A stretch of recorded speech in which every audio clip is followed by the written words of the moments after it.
అది ఎవరైనా సరే మత మార్పులు ఇప్పుడు ఒక మతం ఇప్పుడు ఏమంటారంటే క్రిస్టియన్స్ లో వాళ్ళు ఏమంటారంటే మేము మతాన్ని ఎవరు కూడా మేము మత మార్పులు మేము చేయట్లేదు. వాళ్ళు విశ్వసించి వచ్చిన వాళ్ళకి మేమెందుకు మతం మారుస్తామని వాళ్ళు వాళ్ళకున్నటువంటి వాదన వాదన వాళ్ళు అనిపిస్తారు. అలాగే ముస్లిం సోదరులు కూడా వాళ్ళు కూడా మేము ఎందుకు మతాన్ని మారుస్తాము, వాళ్ళు మా యొక్క అల్లా యొక్క సిద్ధాంతాలు కానీ మా ఖురాన్లో ఉన్నటువంటి విధానాన్ని కానీ తీసుకొని వస్తే వాళ్ళు వస్తారు తప్ప మేమెందుకు మతం మారుస్తున్నా వాళ్ళ విధానం చెప్తారు. హిందువులు కూడా ఇప్పుడు ఉన్నారండి.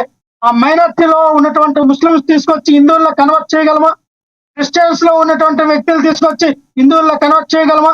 ఎవరు కూడా బలవంతంగా ఎవరిని ఒక మతంలో కన్వర్ట్ చేయలేము. అప్పుడు నేనైనా మీరైనా లేదంటే మన డిబేట్ లో ఉన్న సోదరులైనా వాళ్ళకి ఇష్టమైతేనే తప్ప కానీ మనల్ని ఎవరో ఫోర్స్ చేశారనో, మనల్ని భయపెట్టారనో, లేకపోతే మనల్ని బెదిరించారనో మనం ఒక మతాన్ని మార్చుకోలేము. ఒక కులాన్ని కూడా ఈ రోజుల్లో చూసాం.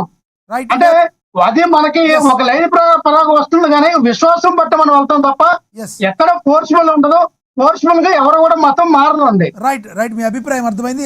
లక్ష్మీకాంత్ గారు కంక్లూడ్ చేయండి సార్.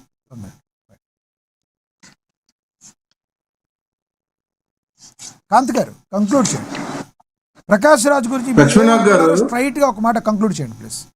ఒక మాట ప్రకాష్ రాజ్ అనే నీచుడు గురించి నేను చెప్పాల్సిన అవసరం లేదు, కానీ అది రాష్ట్ర ప్రజలకు, తెలుగు ప్రజలకు కూడా 2001 నుంచి కూడా తెలుసు. ఎందుకంటే మా అసోసియేషన్ ప్రెసిడెంట్ గా నాగార్జున గారు ఉన్న టైంలోనే ఆయన తెలుగు వారి గుండెల్లో పెట్టుకున్న తెలుగు వారినే చాలా హీనంగా మాట్లాడితే నిషేధించే పరిస్థితి వస్తే కూడా ఆ టైంలో ఫోన్లను ఊరుకున్న దాఖలాలు ఉన్నాయి. ప్రకాష్ రాజు అనేవాడు ఎప్పుడు కూడా ఊసరబెల్లి. అతని క్యారెక్టరైజేషన్ ఏంటంటే సినిమాల్లోనే మనం నటుడు అనుకుంటాం కానీ బయట విటుడు. అతను గురించి నేను ఎంత తక్కువగా మాట్లాడితే అంత మంచిది. కానీ కులాల మధ్య కుంపటి రేపే ప్రకాష్ రాజుని విటుడు అన్నారు మీరు. అవును తీసుకోండి సార్. తిట్టడమే కాదు, కొట్టినదో తప్పలేదు సార్. ఎందుకంటే ఇప్పుడు మనది లౌకికవాదం సార్, భారతదేశం అనేది. ఈ లౌకికవాదంలో ఆర్టికల్ 25, 28 ప్రకారంగా మన రాజ్యాంగం ఏం చెప్తుందంటే మన కులాల్ని అన్నిటినీ కూడా స్వేచ్ఛగా విశ్వసించే ఆచరించే ధర్మం మనం ఉంటుంది, హక్కు ఉంది. మనం ప్రేమించుకోవాలి, సమానంగా చూసుకోవాలి కులాన్ని.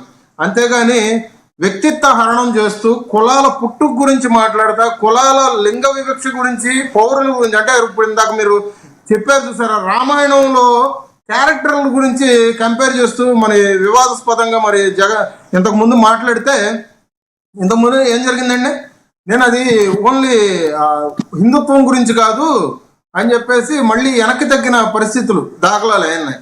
ఇవన్నీ చూసుకుంటా ఉండంటే ప్రకాష్ రాజ్ అనే వ్యక్తి ఎప్పటికప్పుడు సమయం సందర్భం లేకుండా దానికి తగ్గట్టుగా రంగులు మార్చే తత్వం సార్. ఇక్కడ మనం అన్ని మతాలు కలిపి సహజీవనం చేస్తున్నాం సార్. సహజీవనం అంటే అందరూ సమానత్వంగా, హిందూ అయినా కానీ, ఇస్లాం అయినా కానీ, క్రైస్తవులైనా కానీ అందరం కూడా సమానత్వంగా మనం చేస్తున్నాం, కలిసిమెలిసి జీవిస్తున్నాం. ఇవాళ ఇటువంటి విషపు సర్పాలు ఇట్లాంటివి వచ్చి వైరం పెట్టాలని చూస్తే కనుక నేను ఇందాక చెప్పిన పద్యం అనేది మళ్ళీ రిపీట్ అయింది. చలి చీమల చేత ఇవాళ రోజున సర్పాలు దెబ్బతింటాయి, చంపబడతాయి. సో ఆ సుమతి శతకం ఇప్పటికీ కూడా మీకు గుర్తుంది కదా. ఆ సుమతి శతకం తగ్గించే వాళ్ళ రోజున ప్రకాష్ రాజు రేపు పొద్దున 17వ తారీఖు రోజు మరి పెట్టే ప్రెస్ మీట్ ఏంటనేది చూద్దాము. దానికి తగ్గట్టుగా ఆయన తప్పు ఒప్పుకుంటాడా, ఒక నిమిషం సార్, ఆయన సూత్రధార అంటాడా, లేదంటే పాత్రధార అంటాడా, లేకపోతే ఈ కుట్రలకు పన్నిది నా వెనకాల కొంతమంది శక్తులు అంటాడు అనేది ఆయన ఒప్పుకొని తీరాలి. రైట్ ఓకే సార్, కంక్లూడ్ చేయండి సార్. పాపిరెడ్డి గారు చివరిగా ఏం చెప్తారు చెప్పండి, 30 seconds. ప్రకాష్ రాజ్